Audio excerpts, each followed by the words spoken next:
What makes good writing? In many cases, good writing tells a good story. Hi, my name is Steve Getterman, an award-winning writer and teacher. I help creative professionals become better writers and transform their stories into works of art that engage their audience. I'm here to talk with you about your next writing project.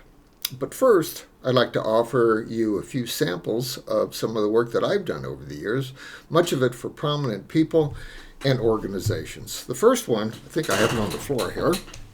The first one is titled An Environmental Profile of the Greater Yellowstone Ecosystem. I did this for the Greater Yellowstone Coalition, and it's basically for land resource managers in this area. But of course, because the Greater Yellowstone area is so rich with stories, it conveys a lot of the information through stories. And so I edited and designed this book. The next one that I did was another major project. It's titled Diver's Almanac Guide to the Bahamas and the Caribbean. This book represents the first time that this complex area, the Bahamas and the Caribbean, including parts of Mexico, were put under one book for an adventure dive publication. And so, of course, the dive stores and the dive sites, they all have stories. And the idea was to give enough rich information with photographs so that people could find areas of interest that they thought that they'd want to go on their vacation. So this was a really helpful book for that. And based upon the sales of this book, the company sold. So I was out of a job, but then began to work with a man who became a friend of mine named Jack Schwartz, and actually ghost wrote this book. It's Not What You Eat, But What Eats You.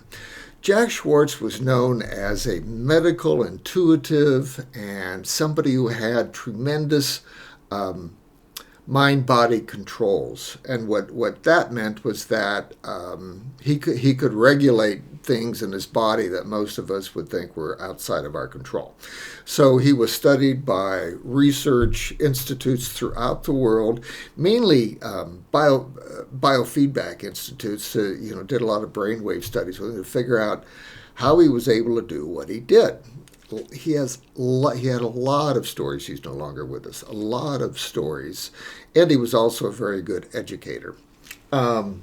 So, as I said, I ghost wrote this book, and the title, It's Not What You Eat, But What Eats You, gets into his main ideology, and that is what made his abilities possible was his great state of health. Without his great state of health, he wouldn't have been able to do what it was that he could do. So he was basically a health educator. The next one, I edited this for a man who also became a good friend of mine, Fred Van Dyke. Now, Fred Van Dyke was really amazing. He is known as a big wave surfing pioneer. He was a teacher at a high school in Honolulu, but his real passion was surfing. And so I'm sure that sometimes when he'd be in school and these big waves would begin to roll in, he'd probably just send his kids to study hall and grab a surfboard and a friend or two, and they'd go out and they'd look at these big waves and they'd go, I think we could surf that. I mean, these were, giants back then. The waves were, 30 to 40 feet. And so Fred was one of the first people who didn't get killed surfing these things. And so he learned how to do that, probably even, modified surfboards.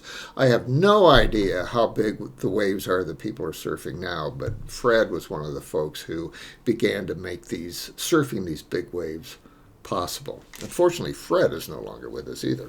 But this book basically told about his adventures one summer in the Greater Yellowstone area. Then the next one that I want to show you is one that I wrote. Okay, this Julius V Warrior Pope, Vengeance in Vegas. I wrote this under if I can get the glare off of that, under my pen name, Steve Francis, mainly because Pope Francis was already taken.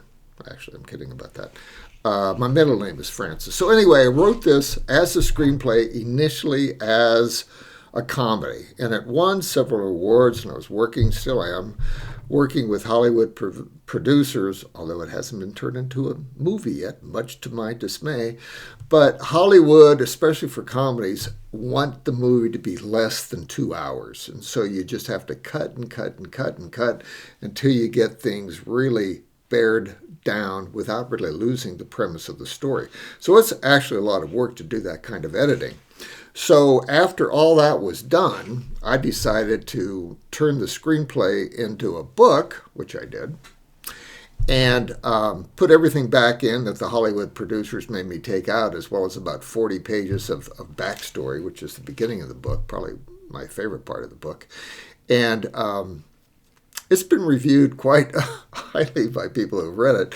One of my first reviewers was a former Catholic nun who said, "It was one of the funniest things I've ever read. I stayed up all night. I couldn't put it down." So testimonials don't get much better than that. And then the last one I want to show you is another book that I wrote, How to Get Even with the Universe by Getting Right with the World, Working Within Sacred Space and Time. Now this one is like a compilation of my 30 years of practice in spiritual ways, working with indigenous spiritual leaders, ceremonies, working with people like Jack Schwartz and taking some of the things that he taught, much more deeply. So anyway, there's stories and practices in here, and the people who have read this have found it to be extremely helpful in terms of like where they may be on their spiritual path. It either affirms where they are or helps them understand where they are. So anyway, it's another thing that I did. So I've written books, screenplays, edited, and designed. So, but the main thing that all these publications have in common, even the articles that I've written, is that they basically tell stories. Because when you can write well and tell a good story, then you really have something there. People begin to listen to you. If they like your story, they tend to like you. And once they listen to you, then that means that you can serve them better.